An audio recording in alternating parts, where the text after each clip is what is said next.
Good morning, everybody. What's going on? This is Jordan with Conquer. Trading and investing is what. First of all, I couldn't get through all these messages, and they're so great to read this morning because they're completely on point. Nevertheless, it's time for us to get settled in over here. Let's take a look at what's going on this morning. We're going to talk about everything. Gemma bought up Bitmex. By the way, Gemma, definitely always check out the afternoon updates, but we'll cover that again this morning. Obviously, we need to talk about the President of the United States and the First Lady catching coronavirus. The markets, you could see under the description below, I started off the description with the markets hate uncertainty. Is this the October surprise?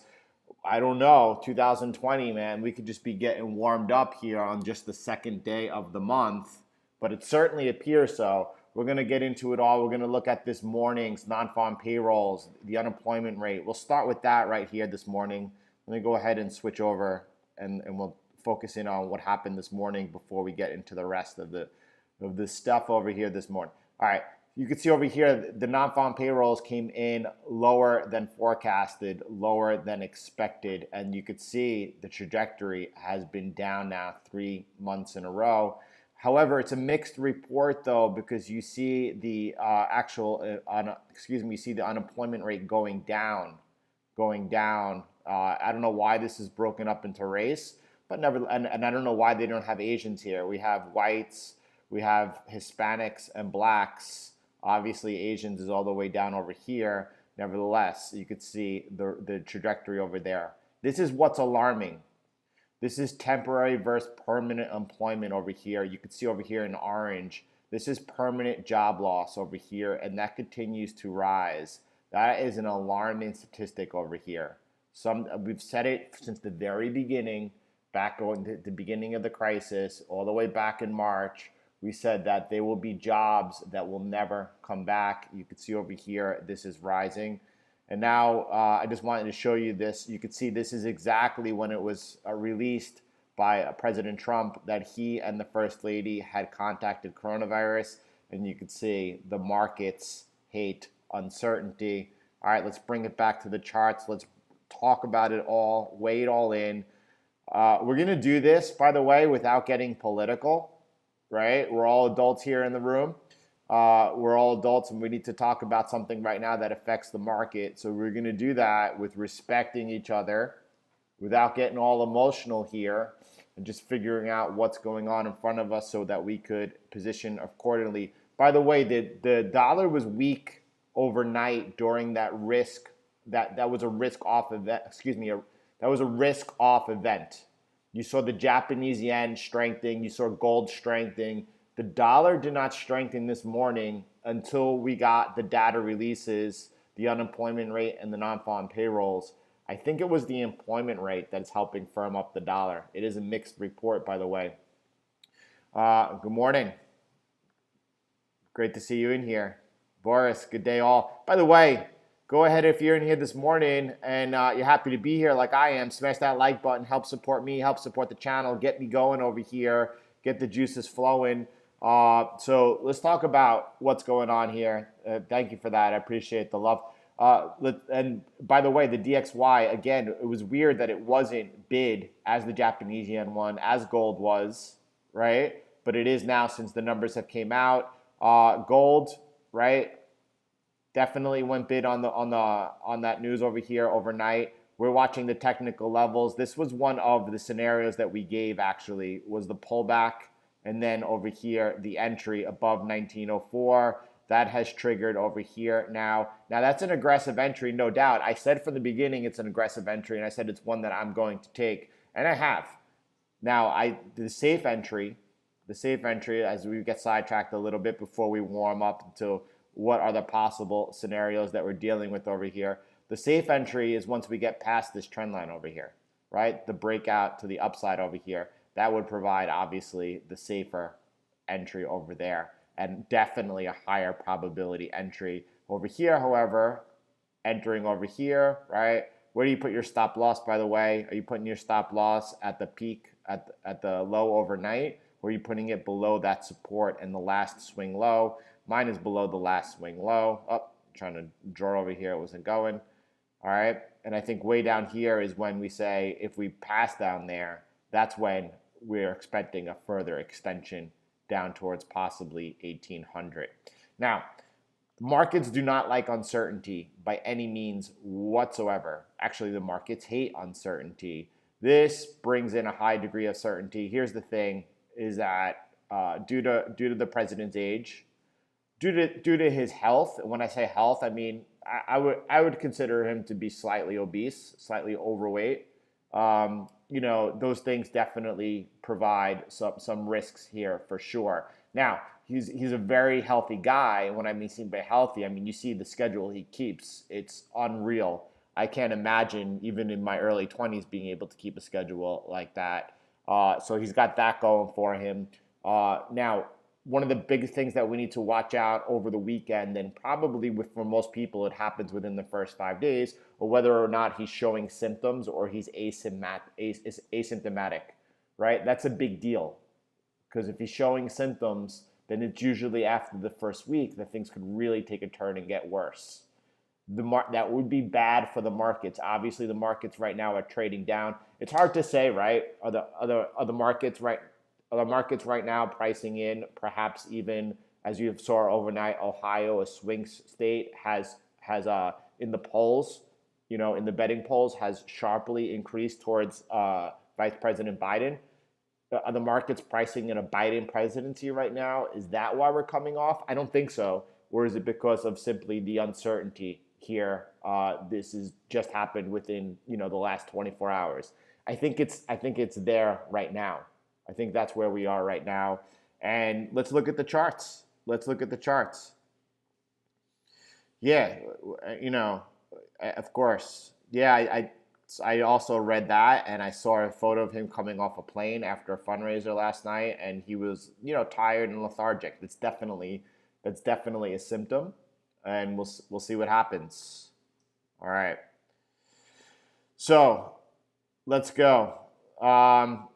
I think we've covered that, though. I think we've covered the whole situation as far as the president and being let's say I like to think that all human beings are innately good, right? We don't want to see anyone ever sick or wish worse upon them. So we all pray for a swift recovery. That's for sure. So let's see what we can figure out. What's going on over here? No. So this is a good question, by the way. We'll start here. Do I ever use something else in the charts, taking long positions like the RSI? I do not. I stick with the winning formula. A winning formula is what I found. And by the way, if you suffer from lack of discipline, which a lot of people do, but I don't really think it's a lack of discipline. I think it's of a lack of strategy. When you find something that works and has an edge, and for me, it's laying edge upon edge upon edge, right? When you find something that works, you will have no problem sticking to it whatsoever. And more importantly, you're not going to be looking for other things, right? I remember early in my career, I used to pull up every indicator in the world and just trying and to find something that would stick and work. Once you find what works, you will never veer from it.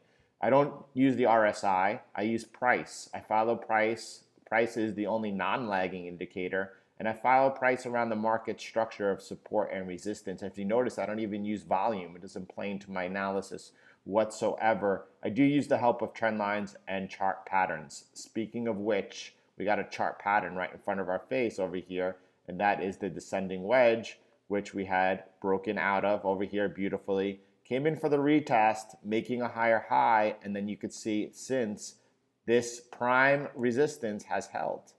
That prime resistance has held so far. Of course, this is coming off the back of a huge high-impact news event, an October surprise so far, the President of the United States coming down with COVID, and we are back off. Now, do remember, this support over here, this support's coming up. I think I just moved it. That support line is coming down over there at 32.76.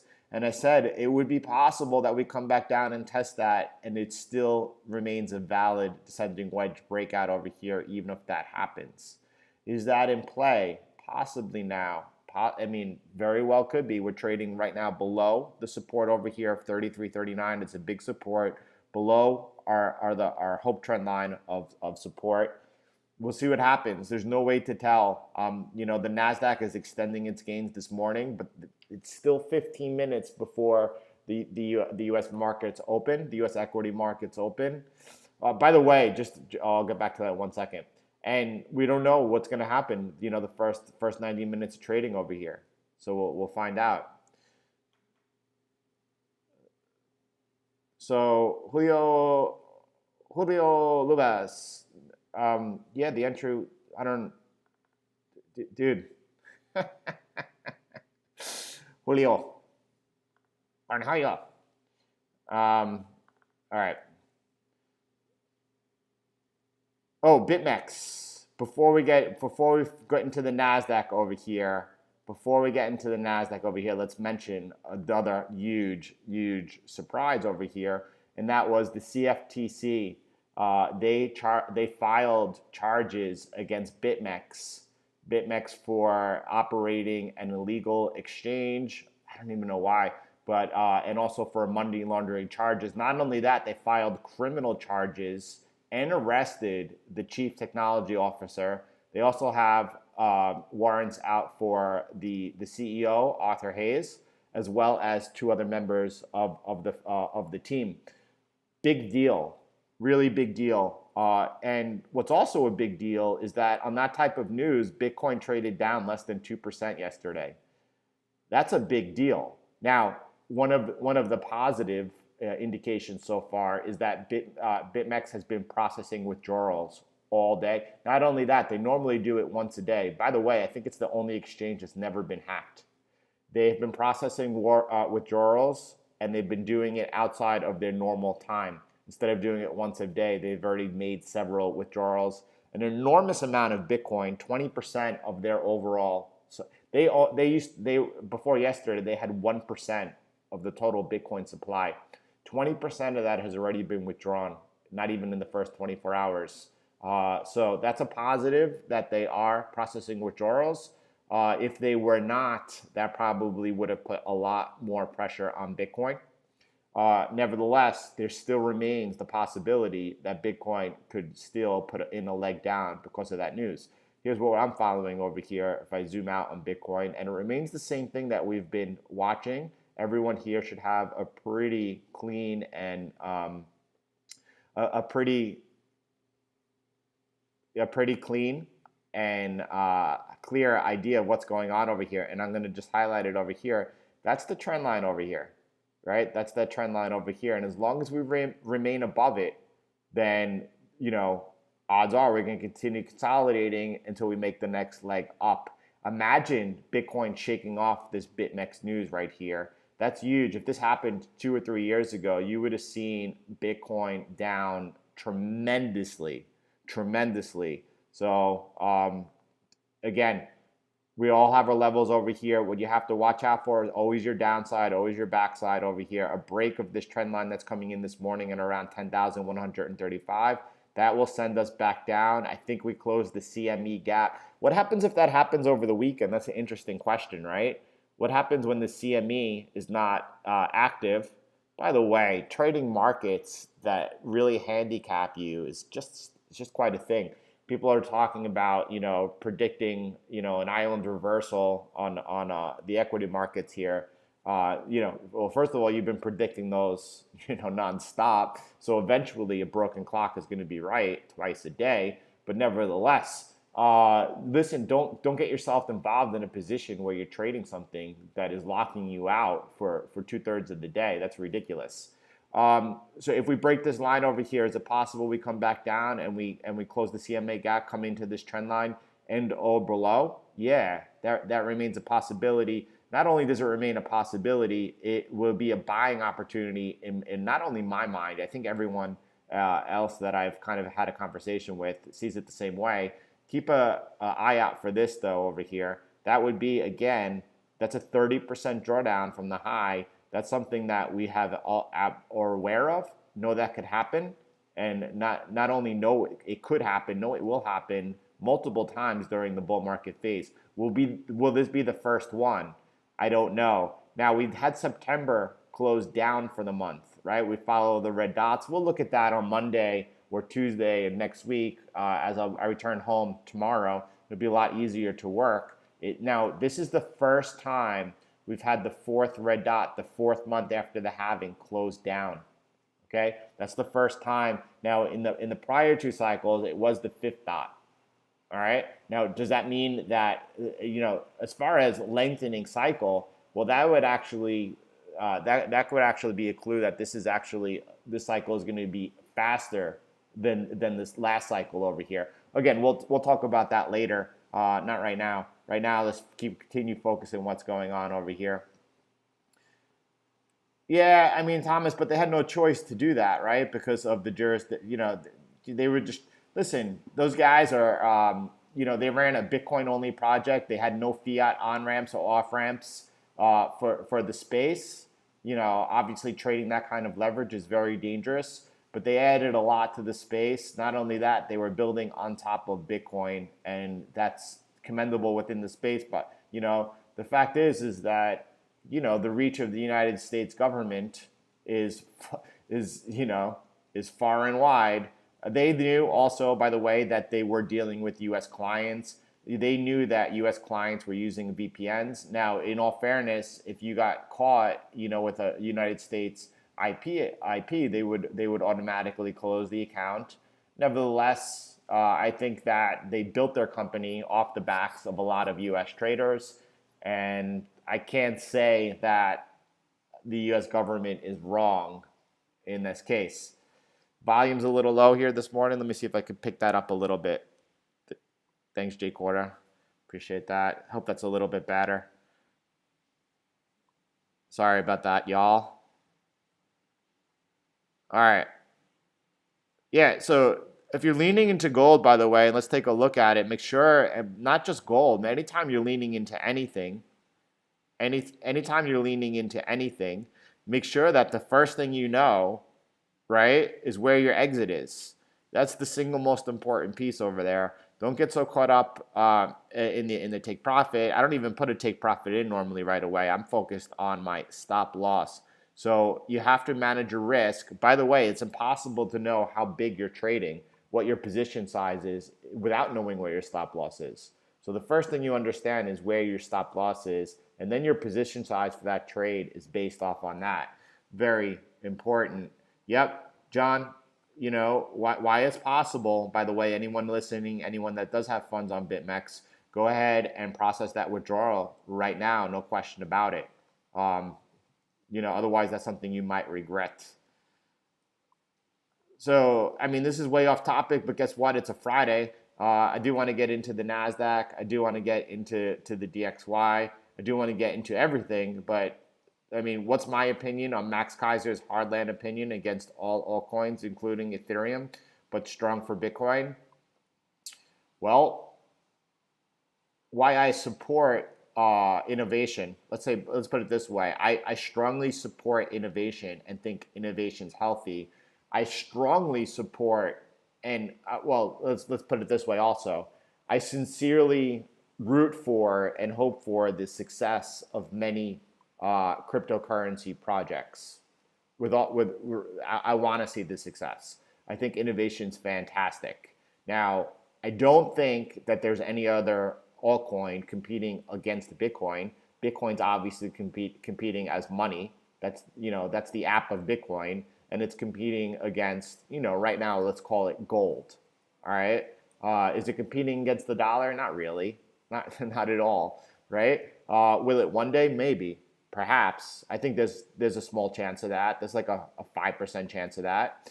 You might want to own some in case that that 5% chance works out. Now, I think that all altcoins and more importantly the forks. Let's talk about the forks of Bitcoin. Bitcoin Cash, right? Bitcoin SV. Those were kind of direct competitors against Bitcoin itself, and Bitcoin demolished them. It ate them alive. Those projects don't even exist anymore for all intents and purposes.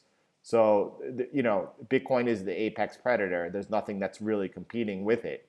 Now, whether it's those forks or other altcoins, I think they're good for Bitcoin. Now, a lot of people say, well, they're taking away market cap from Bitcoin. Well, True, but Bitcoin will only be stronger before it. I don't think that Bitcoin should not have any type of competitors. I think it should have competitors. If the free market will decide who's the strongest and who's the best. And I do think Max is right that the majority of those projects are looking actually for one thing and one thing for only. They're looking to, to basically they're basically looking to build up their Bitcoin stacks, right? So either which way, that's my opinion on it. There's a lot of validity to what Max says. Is it coming from a hard line? I think Max has seen a lot of people lose a lot of money investing in those projects, and he's kind of looking out for that.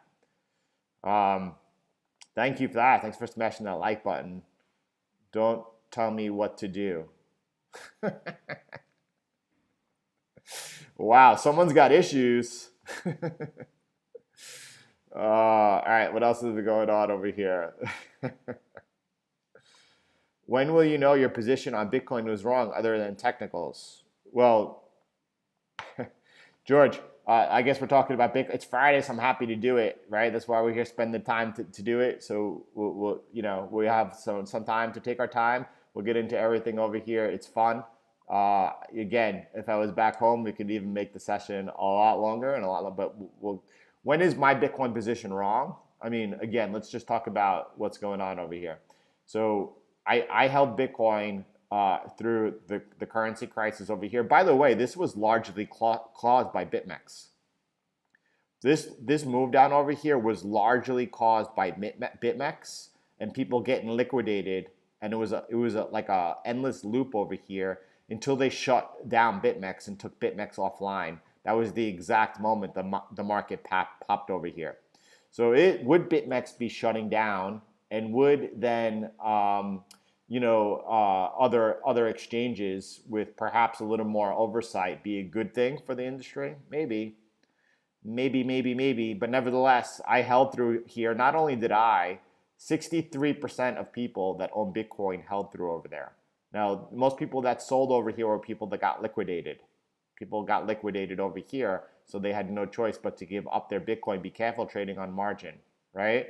Am I holding Bitcoin until it goes to zero?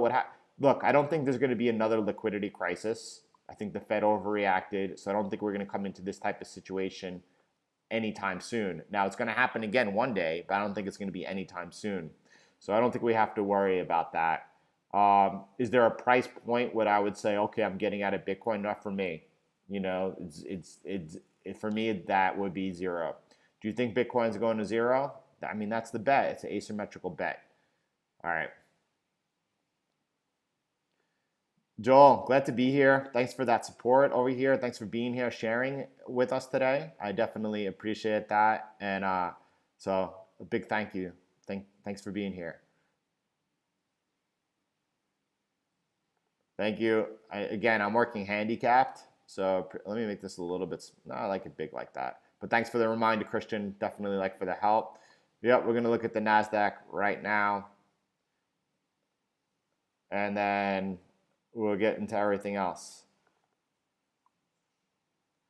All right, let's get off the 3-day. Let's look at the 3-day before we come back down into the 8-hour, right? 3-day time frame, uptrend or downtrend? Uptrend, right? Not only that, looks super bullish to me, right? Anyone shorting this? Anyway, all right, let's go down to the 8-hour over here. By the way, this is something my eyes are immediately drawn to. Huge risk event. What's the huge risk event? The President of the United States coming down, testing positive for coronavirus. Markets cannot stand uncertainty. There's huge uncertainty. It could get worse. If he starts showing severe symptoms, as early as the weekend or into early next week, then, expect further meltdown on the markets, unquestionably. Nevertheless, not so bad. Not so bad. We're holding this over here, the prime trend line over here, and so far the Nasdaq is also holding that horizontal support at 11,280. Now, if it is, or if it goes below here over here, are we looking at a further pullback? We have, again, this is the area that I said if we trade below, then you need to get neutral 100%, not short.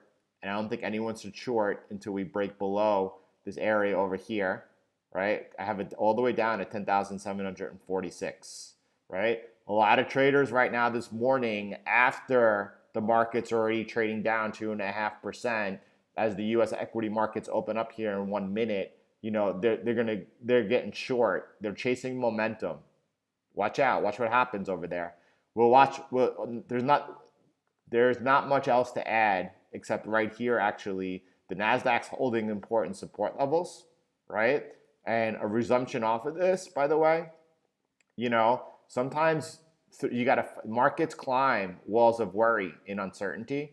Sometimes, you know, when things are uncertain, that's when you got to preemptive. Just lean into the chart. Do not take a trade either which way until there's a signal.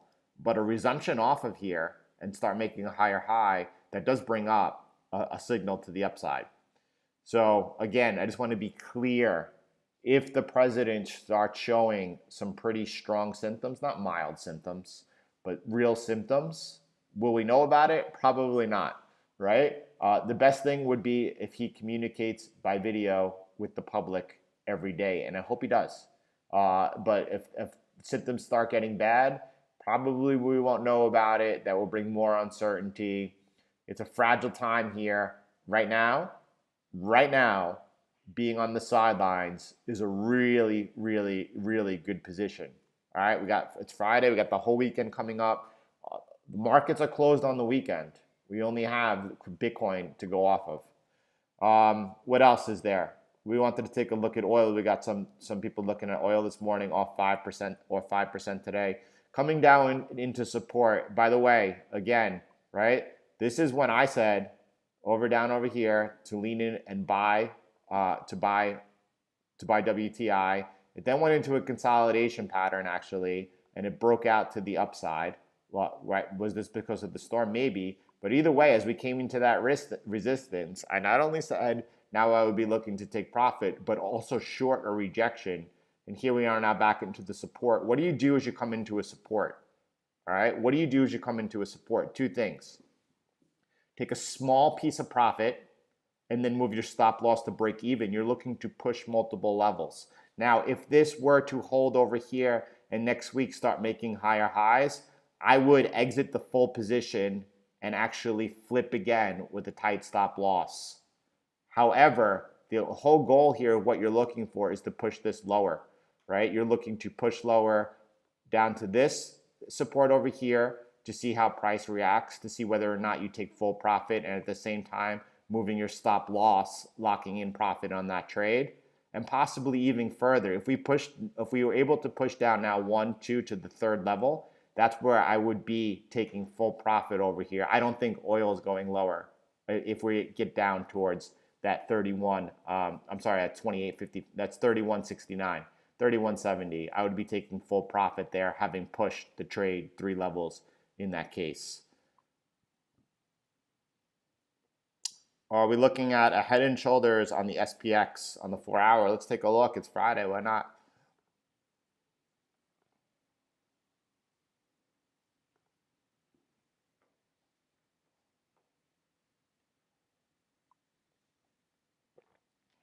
Are we looking at a head and shoulders? Is that what you're asking? Hold on one second. Is that a head and shoulders? Let's let me flip back to the 8-hour here really quick. And back to the 4. I'm trying to see where you see it. So I'm going to go to the 8-hour, by the way. It's a lot clearer. So are you looking at this being the left shoulder, right? And then the head, and then what is this? Is this a double shoulder, head and shoulders? Does that exist? No, it does not exist, right? So where's the trend line over there? Hold on. All that's important is the neckline anyway. I'm going to draw this in. I guess I don't like it so much, but there you go. If you're watching for a head and shoulders, by the way, just watch for this trend line right over here. Just watch for that trend line over there, right? So, and even better, give it a little bit of room. You got some strong support horizontal right over there. Let me draw that in.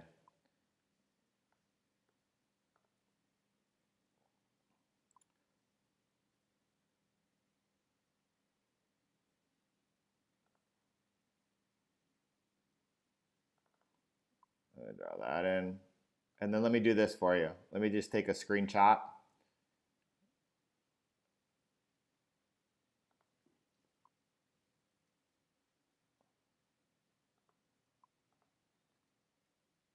There we go.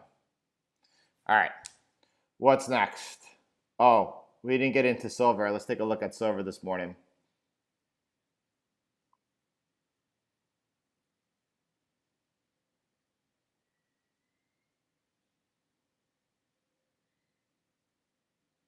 Copper. We'll get into copper in 1 second. Of course. Copper was getting demolished yesterday, huh? What was it down 4 or 5%? Interesting.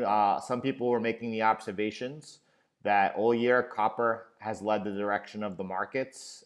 Definitely. I don't understand why. When I say I don't understand, I hadn't read up on it. Definitely out of the office this week of why people felt growth was slowing down, and therefore that's why copper was trading off. Nevertheless, let's just take a quick look at silver again. Just really simple, right? Sometimes you got to keep it simple, and we're still between resistance and support. We're in no man's land, dead center. More importantly, follow this trend line over here. Follow that trend line over there. As long as we're trading above it, you got to just stay. This is dead. This is no man's land right now on silver. All right, let's move over. Let's check out what's going on with copper.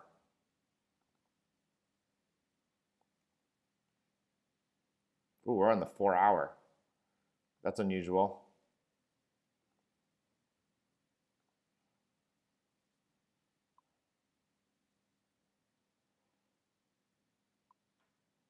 Oh, the dollar's not collapsing. The dollar's not collapsing by any means whatsoever. If you're looking for a dollar collapse, I mean, you were looking for, you know, I mean, you probably have better odds at playing the lotto. Now, is it possible the dollar could experience a devaluation? Would that happen overnight? Is it possible that the dollar experienced a 20-30% dollar devaluation overnight? Well, I mean, anything's possible. I don't really see any signs of that whatsoever. Is it possible the dollar continues to have a slow devaluation? All fiat currency is devaluing. This is why I'm so interested in gold and Bitcoin. All fiat currency is devaluing. People get caught up in the whole deflation and inflation. It really does it even matter? Fiat's devaluing. All right.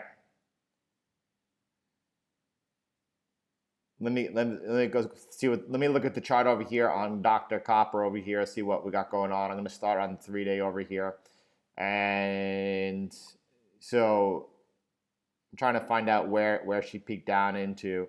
Right, you could see. Look over here. Follow this area over here. Do you see that other touch over there? Came down into support. I mean, this looks super healthy for me. It looks super healthy for me. When would this be a breakdown? All right, let's zoom out a little bit. So we should add in that other area of support actually right now. I'm just trying to see what in my opinion when this would not look healthy, and this looks really healthy for me. So let me see. So I focused right there on this touch and that resistance, right? And because the market specifically peaked down over there last night. So if I zoom out a little bit, you could also see that other touch right over there. So is there more support below that? Where's this big support below that in this area over here at 2.73, right? There's a lot of support below us. This looks very healthy. I don't see it. I think this is going to continue to rebound. And by the way, what happens next, right? Are we looking at massive stimulus programs coming? Are we looking at, a time and point? And granted, that might not be for a while yet, but are we looking at a point when there is, I don't even want to say the word vaccine. I mean, is there a point in time when we as humanity are able to move past this current situation we're in and actually return to normal? Man, I'm betting on humanity in a big way. I'm betting on humanity. So anyway, not much else to add this morning except that I think that it was a bit of an overreaction. I don't see much else. I'm looking to see if I see this, right? It's a bad line. Let me draw a trend line over here. I'm looking to see whether or not that's correct. And the way that I find out if that's correct or not is I clone it and then I go to the other end and I see if it lines up. Not really, right? So I don't know. Looks pretty good to me.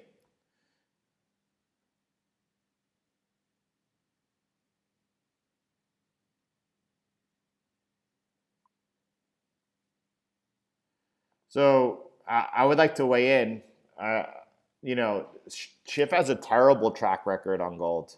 I think I like listening. I mean, it's been a long time, but I definitely credit, going back a long time ago, a decade ago, or more than a decade ago, back around 2005, 2006, listening to Peter, and that really opened up my mind a little bit. And I think Peter is really articulate and really smart, but I think that he gets it wrong. When you're wrong for 8 years, you're really wrong.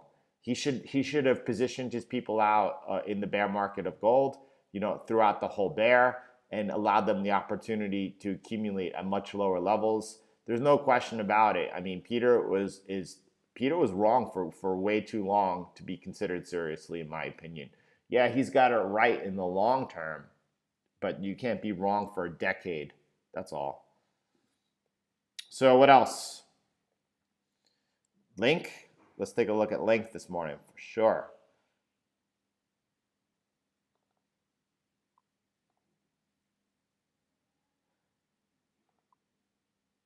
I need to remove that from the broadcast. By the way, my tempo's a little down, huh? All right. So looking at Link over here, this is support, by the way. That should be green. We're coming down, testing some area of support over here. Notice, by the way, just here's what I want you to notice on Link. Extend this down with your mind. I could just extend it right there. That was a perfect rejection of that upper end of resistance right over there. And then I'm going to extend this one down over here because it's an important one also. So hold on with me. All right, we're trading below that. Interesting place. We're kind of stuck.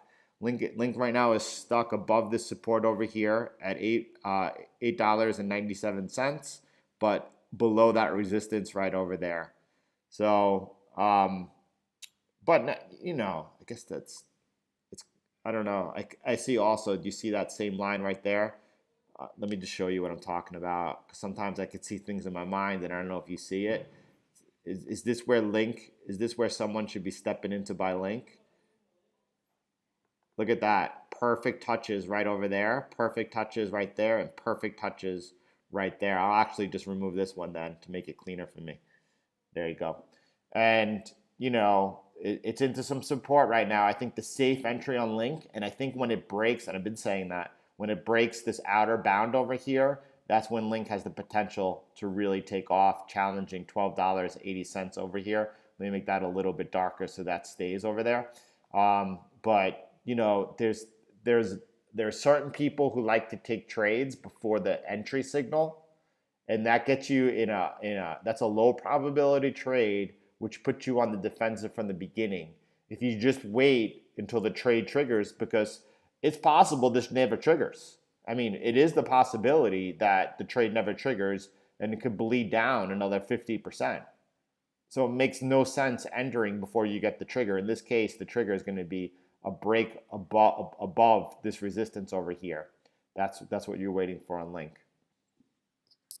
What do we got in here? We do have a lot of likes over there. Do I think platinum's a better value than gold right now? I'm a gold guy. The reason I'm a gold guy is it's the stuff the central banks own. I think we're coming to a situation at some point in the future where there's going to be some type of reorganization, like a Plaza Accord type deal, right? Where different countries have to sit down and figure out what the next monetary system is going to look like, or it's going to be imposed on us through. I mean, you got to pay attention to what's going on over here. and all the central banks are getting ready to introduce their digital currencies, right? Why? Because people are saying the central banks are running out of ammunition. No, they're not. They just need to be more creative. They're gonna ban cash. We're gonna have digital currency. At that point, they're able to have negative interest rates that are effective.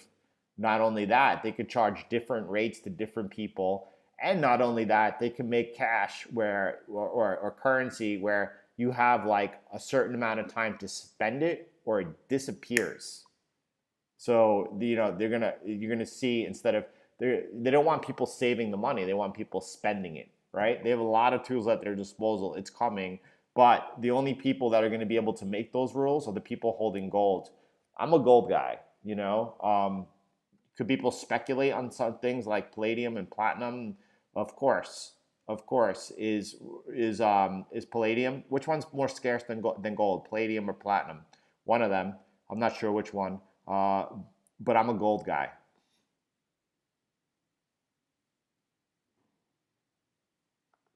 Rogers worse. Crips. I mean, again, this guy is trading from a longer time frame than Shift. That's 100% true, and he'll be the first to admit it over and over again. His timing is the worst ever. It's the truth. His timing is the worst ever. Why? Because he doesn't know how to trade off technicals. That's right, Doug. Thank you for that support over there. That's absolutely true. Go ahead and smash that like button. You know what? We're here this morning, up early with y'all to share this time together. It's an important day over here with a lot of uncertainty in the markets. If you enjoy that, go ahead and smash that like button.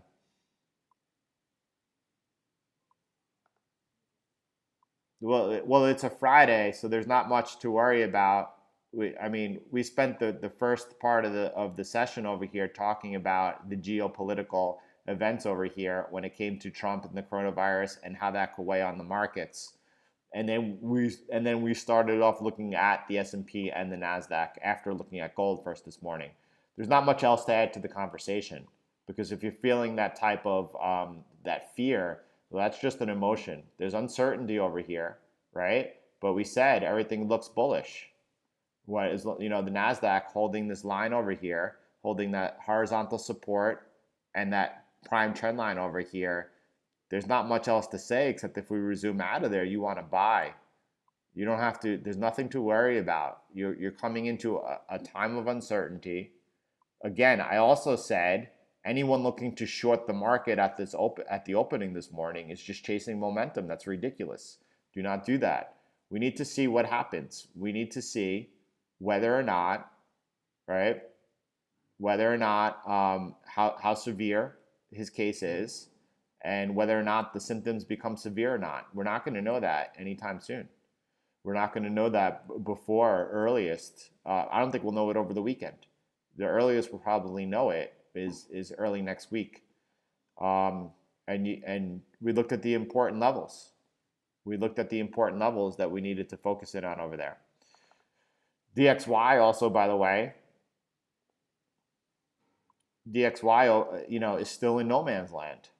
It's still in no man's land. And there's not much else to say about that either. It's a Friday. You should not be looking to pick up new positions right now. You should just have what I'm trying to do here and is just bring that perspective and calmness. That's what you all need. Everyone comes in here this morning thinking that, Chicken Little, the sky is falling, and we're just taking a look at what's going on and making sure that we know where our levels are. That's how you trade off your levels.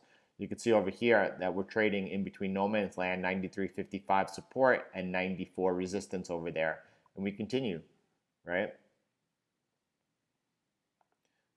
Platinum 30 times rarer than gold's.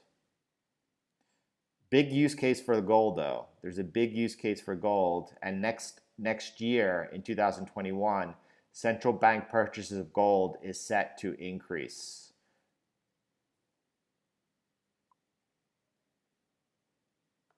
I don't know. This is a good question. I don't know the specifics. I do know that Binance has Binance USA operations, number one.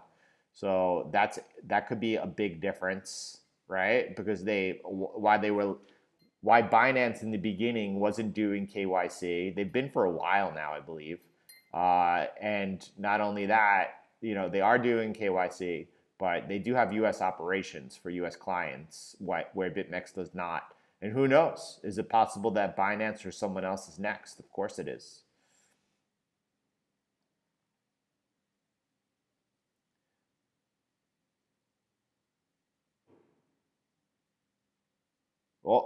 There's a question about VeChain. All alts are off this morning, right? All altcoins are off this morning. By the way, Bitcoin now rebounding, Ethereum with it. Don't and I don't need to focus on an individual project like that so much as because it's just all alts were under pressure here that morning.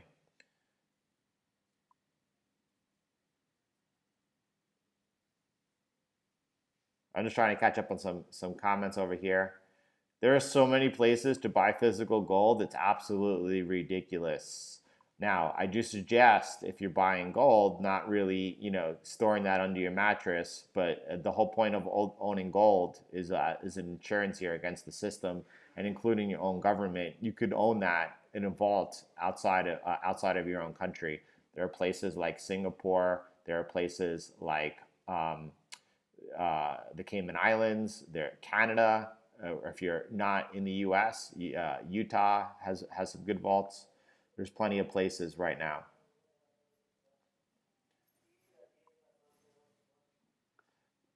What down before elections? I mean, gold. By the way, I mean, again, I think one of the biggest risks when it comes to this current climate we're in now. This is a wild card. What happened over here?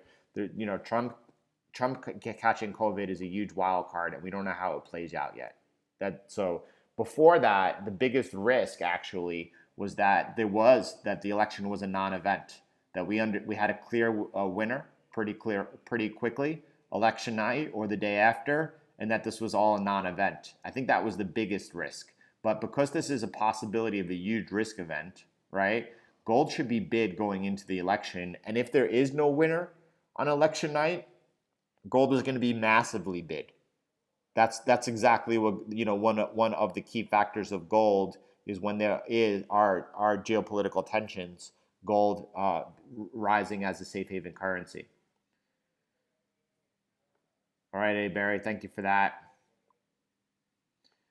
Harry, I'm not sure, but I do know that tomorrow we head home, be back to my office, and we'll have our good setup starting tomorrow. Okay, thank you, Chris. That's why I guess we're seeing that reaction over there. Gold not really reacting so much. Silver still bid. I mean, I don't know. I don't. So anyway, let me actually give two more thoughts on that. I mean, I don't think so. The House went ahead and passed the stimulus bill that they knew would be rejected in the Senate. Basically that was a chess move, saying that before the election we have no interest in passing stimulus. I think that's where we stand.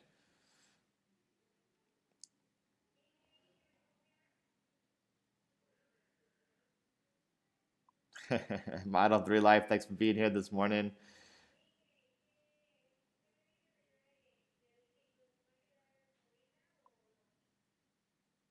Yeah, that's where we're at. Thanks, appreciate that very much. That's what we are here for, to make sure that we stay on the right side of the trade and not get emotional about it, but follow our levels over here. And by the way, let's look at the S&P 500 over here. It's giving a buy signal right here this morning, right? Holding that. So bear with me one second.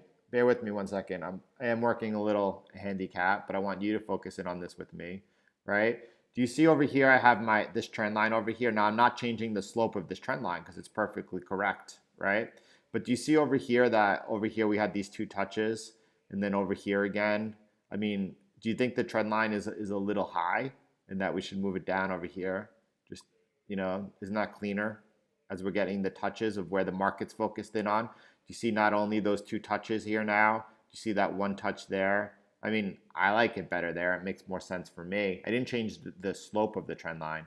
I just changed what it was targeting and touching. Now, I also based it off of those two touches, right? So either which way. Now, that's giving a buy signal over here, though, this morning. You could see that price has not only held that trend line over here, but is coming up here, making a higher high and trading above the important 33.39. Now, is it an aggressive entry? I don't know. You know, I would have a tight stop below the overnight low. That seems like a good trade to me. You know, a really good trade. It is Friday, but you know, when the market's alive like this and moving, it's a little bit different over here. It feels good. And over here, I mean, no one should be stopped out yet. We never lost the prime trend line over here. We never lost the 12 to 280 support, but we did talk about good stop loss placement and where that would be and where it would be wrong below that last low over there. So those that are not in the trade, if the Nasdaq does go ahead and start making higher highs after holding that, is that a place to lean into? Maybe. You have a huge unknown, and that's the weekend, and we don't know what Monday morning is going to look like. There could be massive uncertainty as the markets open up on Monday, or as Asia opens up and the future markets open up Monday morning in Asia, Sunday evening over here in the West. And there could be massive uncertainty. And is it possible that we see some big gaps? They could go either which way.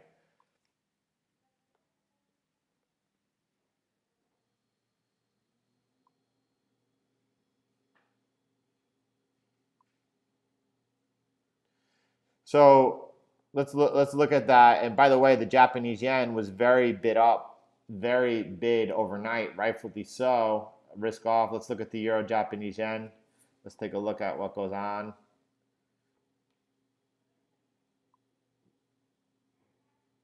So this was the trade yesterday that we were looking at as it was into resistance over there, and we were looking to go short on a rejection. But you've come up, by the way, and you've already traded down into support. So by the way, do you see where I have my support line over there? And I'm looking where the market is paying attention, right over there, right up a little bit. Either which way, you're into support right now. So you should be doing two things: taking a small piece of profit off, moving your stop loss to break even now, because you are looking to see if this pushes further. You are looking to see if this breaks the support level and pushes down further. You're always looking to push your winners. Those that take profit too quickly, they're the ones that actually probably hold on to losses too long, hope that it comes back, flip that around, start taking your losses, cutting your losses short, pushing those winner trades. You can't push a winning trade if you're so apt to take profit. And if you're taking profit on a one-to-one risk to reward, you will never, ever, ever be profitable. Right now it's simple. You know, take a small piece of profit, right? 15%, 20%, move your stop loss to break even, and you're into a free trade right now looking to push that trade.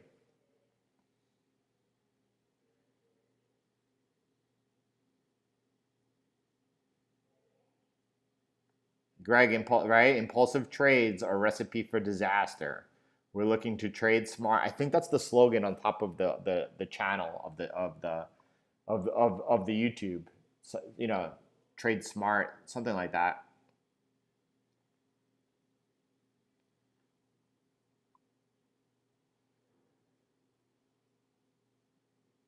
All right, I see gold unchanged. Yeah, we could look at the triple Qs.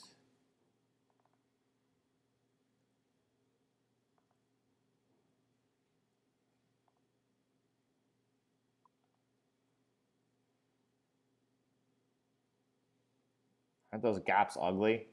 Right? So what are we seeing on the triple Qs? Where do we got some pretty strong support right over here? We got strong support down at 274, 275, right? Let's see if I back out, what does this look like? Let me even go to a 3-day chart really quick.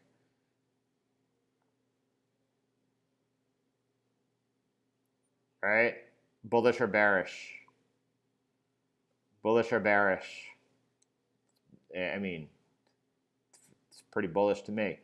Not much else to say. I think you're much better off looking at the Nasdaq over here, right? The Nasdaq 100, and being able, which just gives you a much easier and better read, and then piggybacking the triple Qs off of that.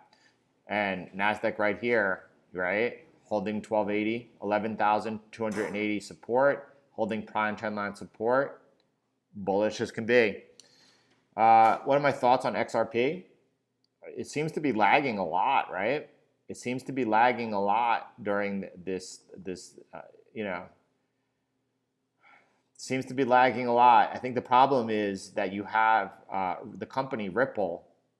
They keep unloading their shares, and they own the vast majority of the tokens here.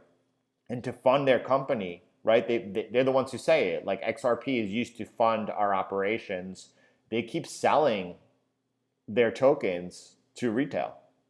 So man, it's like the opposite of Bitcoin, where you have a limited supply and you have people fighting for that limited amount of real estate. In XRP, you just have billions of these things that Ripple owns, and they keep selling them to the retail that keeps buying them. So, I mean, we're looking for scarce assets. Yeah, I mean, in all fairness, though, in all fairness, I mean, Bitmex has 85,000 U.S. clients that they know, and they knew they were working with U.S. clients, right?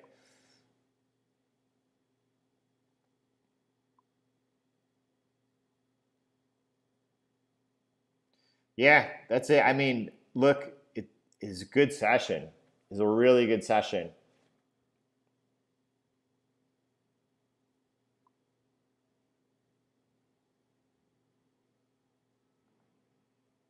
So I'm not familiar, Shane, with Strawberry research or anything like that. And do I think that Ethereum has a value? Look, Ethereum is a highly speculative project that they're hoping over time they're able to get to work and scale. And if that happens, Ethereum has enormous value. No question about it. There's no question about it. Um, I don't, other altcoins that have value, use, and purposes, 100%. Look at Tether. Tether has a huge plays a huge role in the Bitcoin ecosystem, and is very important and has value and importance. I don't take that seems like a radical approach mindset to me. I don't agree with it whatsoever. Right? And you all know that you guys. Is there anyone more of a bigger Bitcoin bull or fan than myself? Probably. I mean, maybe, but not really, right? But nevertheless, I mean, I don't think that's true.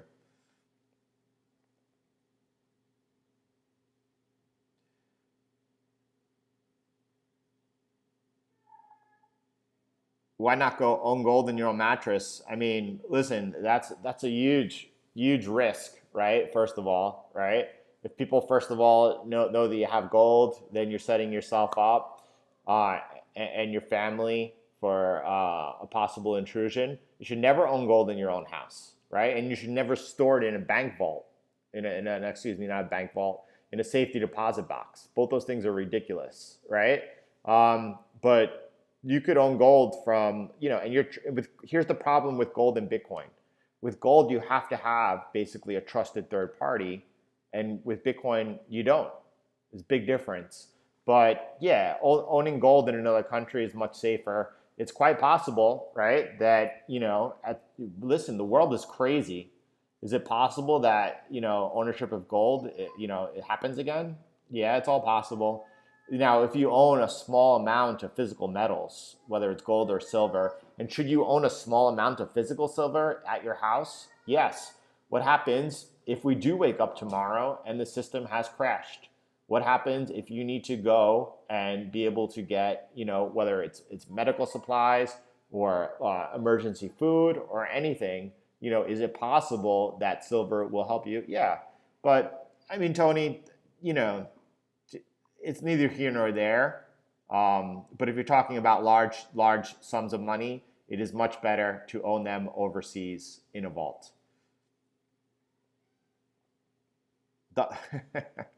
Lofo, yeah. So I feel like, by the way, I feel like this Friday, first of all, I have to say, yesterday's session was good. Today I enjoyed the session the most, but I know I'm normally bring the energy, and I feel like I'm low energy. But, it is what it is. We'll be back on Monday.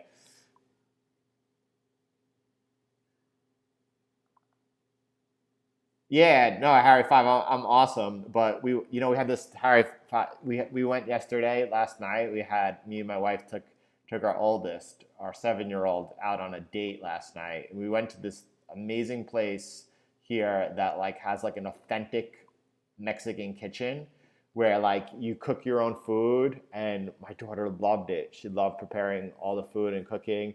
But they also do like these like tequila and mezcal tastings, and I don't normally drink. I don't normally drink, and we had quite a few mezcal last night, and it's just what alcohol does to me. That's why I sound down. It's you know that's the only reason why. It's just the after effects of having a lovely night out with the wife and daughter, and having some tequila. I mean, just a little tequila, having mezcal.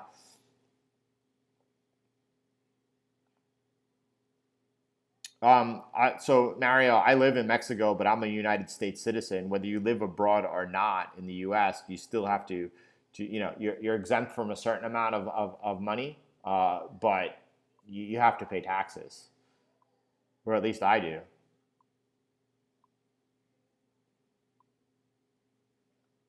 Jesse, have a beautiful weekend, brother.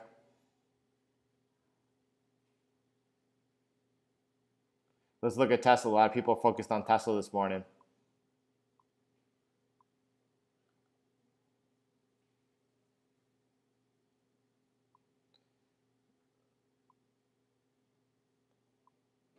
So, by the way, we looked at Tesla yesterday.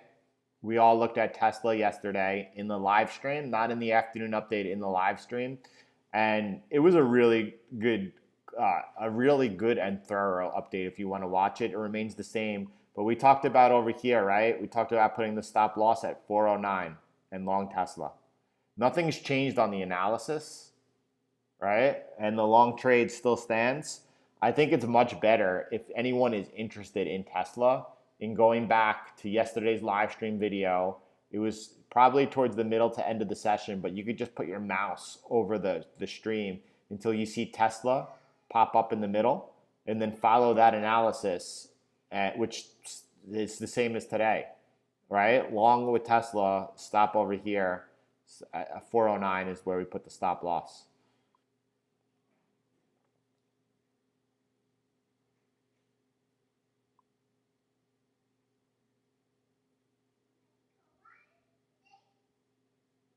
How big do you think Bitcoin's market cap has to become for the U.S. to start trying to destroy or accumulate Bitcoin? I think the U.S. has already tried to start. I think so. I think that they acted way too late. If they would have acted early, but Bitcoin was zero threat at the time, they would have had a much better chance at destroying Bitcoin. I think that the way that they've tried to destroy Bitcoin is through people, that have tried to fork Bitcoin and make larger blocks. That was the government's attack on Bitcoin. They lost, right? Is it, what could the government do at this point? They have very few options. Probably their only option that they have would be to ban all types of on ramps, off ramps into Bitcoin, things like Coinbase and Gemini and BlockFi and things of that nature. Do I think that they would be able to do that now? They could do that, right, if they wanted to. Would that kill or destroy Bitcoin? Absolutely not. You would see other nations step up, become very friendly towards Bitcoin, trying to bring that boost and innovation into their economy. So I don't really think that the government has, I also don't think the government cares too much. I don't think that they consider it a threat, right? The market cap on Bitcoin is $200 billion, right? Now, as Bitcoin grows and as it has a $2 or $3 trillion market cap, I think they're more interested and they're spending a lot of their time on resources and working with chain analysis companies. I think what the government wants is to collect tax revenue off of any Bitcoin, rightfully so, as any income you earn, you are obligated to pay tax on. But I think that's what the government's focused on, and the IRS is focused on, is on chain analysis and making sure that people who buy own and then sell Bitcoin are rightfully paying tax onto Bitcoin. That's my opinion on that.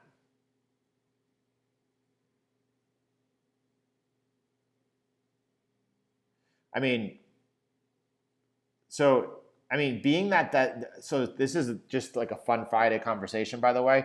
Being that the election results won't be announced for weeks, months, it's going to be open warfare and disaster for the American people. Like, this seems to be the base case for almost everyone, which is why I've been saying now the greatest risk actually is that it's a non-event. If that were going to happen, I don't think everyone would know about it. Now, I think they're trying to get that to happen, but and we'll see. I mean, we'll see. But if that's the case, buy gold. If that's the case, buy gold. We got matcha. Again, it's just the mezcal, But it was a fantastic, fun night. I'm very grateful for it. I didn't forget to pack the matcha. Thank goodness. I've gone with the cold brew matcha every day. No, am I taking any new trades or just waiting on news? I took a gold trade. I took a gold trade overnight, holding on to that trade. That was the exact trade in yesterday's afternoon update that I talked about, where if gold were to go ahead, right, and test this trend line. I gave 3 scenarios for gold. One of them was gold coming back down into this trend line and then resuming off of it. That was my entry onto gold. I don't think the dollar will be backed. I don't think the dollar will be backed by gold again. I do think that there will come a crisis in the future. From my estimates, it's around 2023, 2024 when they will have the digital dollar ready. I don't think it's till sometime after that we have a crisis. I think in that crisis that we do have, what I think is going to happen is that they're going to introduce, either the Federal Reserve is going to introduce digital dollar, they're going to introduce direct universal basic income payment through those to everyone's wallets. I do think that the IMF would like to introduce their central bank digital currency to become the backbone of the system. If they do that, I think that they will be trying to take out the Fed, and we will have complete world tyranny. But IMF, their special drawing rights are backed by gold already in that basket of currencies. Gold will play a role one way or another. That I believe, and I'm not on board, just like I'm not on board of like all altcoins are evil. I'm not also like it's Bitcoin and not gold, and gold's going nowhere. Gold has an enormous purpose in the monetary system, and I don't think that's going away. Whether or not you have especially the younger generation buying gold or Bitcoin. Of course, they're buying Bitcoin and not gold, but it doesn't mean that central banks and governments are not buying gold. And I don't think they're looking at buying Bitcoin.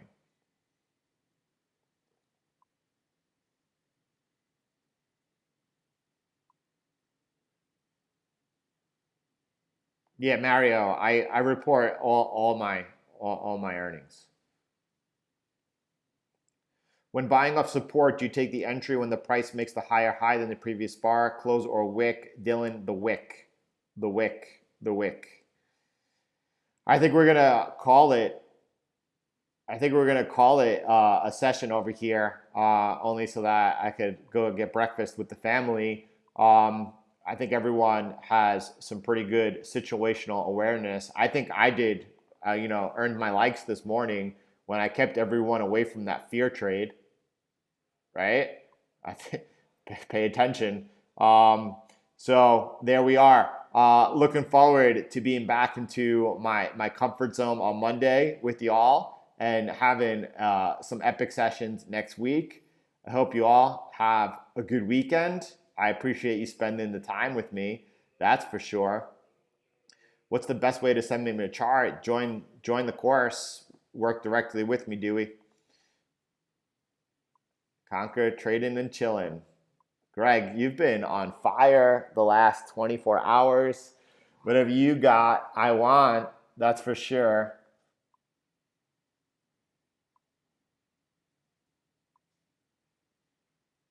I'm just catching up on these comments here, by the way, right now. Oh, XRP sells through retail. If that's the question, they do not sell to retail. XRP sells their shares through retail. 100%. Ripple, is clear about that. If you're invested and don't understand that, understand your investment. Rule number one. Rule number one.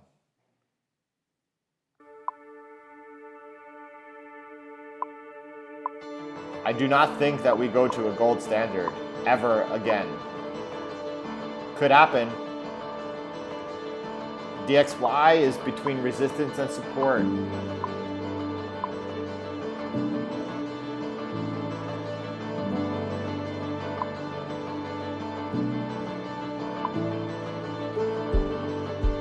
Resistance 94, support 93.50, no man's land.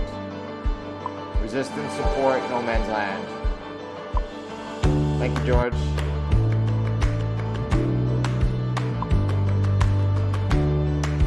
Let me highlight those.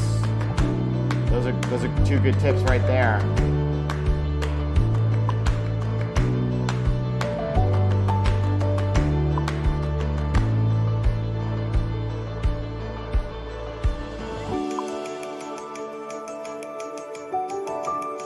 Dude, if you want to work with me, then sign up for the course. There's a link in the description below.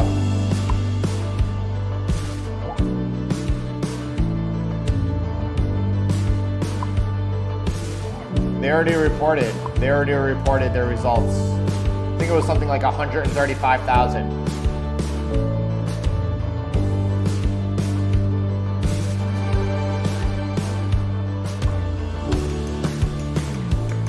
Marina, if you remind me on Monday when I'm at home, I will put together that information for you, give you some resources, some easy resources.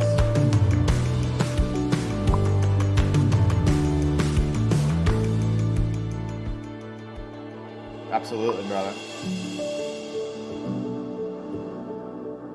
Don't trade with mine.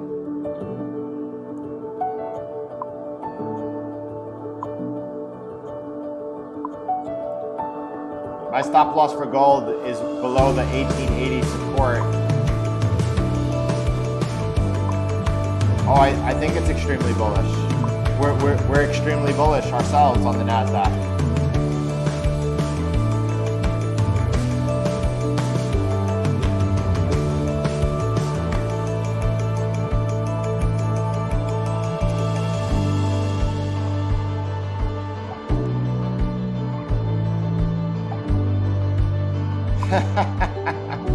Jeffrey, this is the best insight of the day for me, at least. Maybe the beaches just got me relaxed, that's for sure.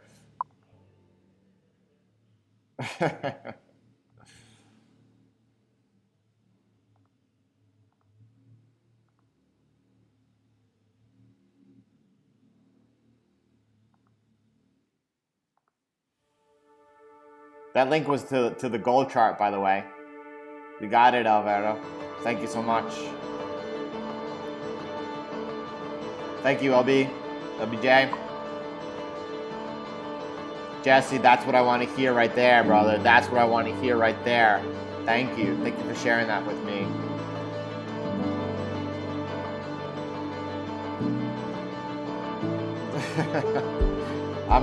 That's so funny. I probably would have cultural shock going back to the US right now.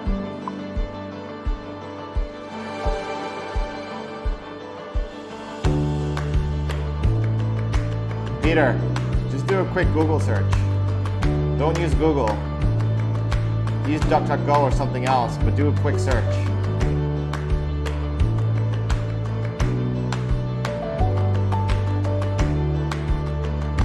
Eugene, good luck on your finals for sure, and prayers to everyone in university right now. Gemma, we're blessed to have you. Thank you for always being so bright and positive. Thanks, Tom. Appreciate that. Thank you for that, Tom.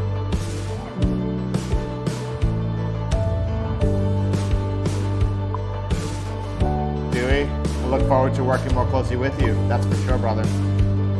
Kevin, that's awesome. Sam, thanks for always bringing it, Sam. Thank you. Big smile on my face. Thank you, James. Definitely looking forward to it. We got a beautiful day ahead of us. Grateful for it. Right back at you and you all. And you all. Hydrates. Right? Thank you. I didn't drink enough water last night, that's for sure. But it was a beautiful, fun time. Thank you, Nick. Damiano, thank you so much.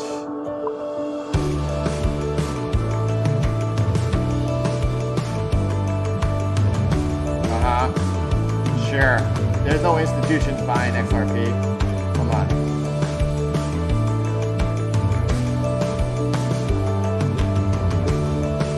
Tips. I'm still waiting on that track. Like, sincerely. Let's get that long track uploaded. Share it with me, brother. Have a beautiful weekend. Everybody, take care. Indonesia, big shout out over there. Have a great weekend, everyone. I look forward to Monday. I'll see you all then. Thank you, Anthony.